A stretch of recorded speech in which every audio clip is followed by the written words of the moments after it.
Welcome back. It's now time for Midday Sports. Jamaica's Reggae Boyz played to a 1-1 draw with Trinidad and Tobago in their crucial penultimate CONCACAF Final Round World Cup qualifier at the Hazley Crawford Stadium on Thursday night. Ronaldo Cephas gave the Jamaicans the lead in the 53rd minute, and they must have felt they were about to come away with all 3 points before captain Kevin Molino equalized for Trinidad and Tobago in the 85th. Head coach Steve McLaren assessed the Reggae Boyz' performance. I thought we'd hold on. Trinidad took risk, which they had to do. A lot of risk, a lot of balls into our box, and just one slip up, and it cost us the equaliser. But after that, I got to say the players, we talked before the game about the will to fight, want to win. They certainly had that. The result means Jamaica fell to second place in Group B on 10 points and now face a must-win game against Curacao in their final match next week Tuesday, November 18 at the National Stadium. Curacao defeated Bermuda 7-0 in the other group game on the night to move atop the group with 11 points.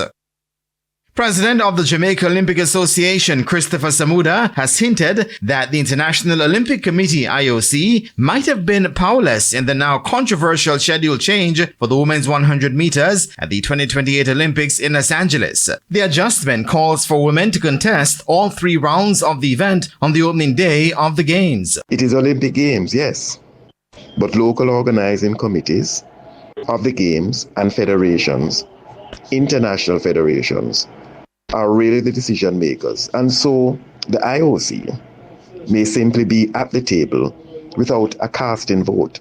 In a press release earlier this week, World Athletics said with all 3 rounds of the women's 100 meters, including the final, taking place on day 1, it would ensure the Games open with one of the most electrifying events in sport. However, Samuda says the athlete's best interest should not be neglected for a bigger payday. The athlete must always be at center stage and not in the wings, awaiting commercial decisions that seemingly exploit their very talent in garnering ticket sales. We must be careful, very careful, that the humanity of sport is not lost in the commercialism of sport and the urge to satisfy fan engagement.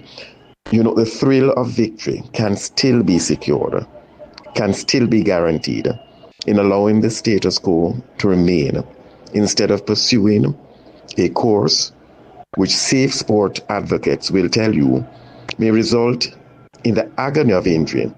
World Athletics also noted that for the first time in history, athletics would span the entire Olympic period, starting on day 1 and running through to the final day of the Games. And that is it for your Midday Sports Roundup, and I am Jermaine Brown. Thank you, Jermaine. And that's the Midday News Package. I'm Carrie-Ann Simpson. Join us at 7 for Primetime News. On behalf of the news, sports and production teams, good afternoon.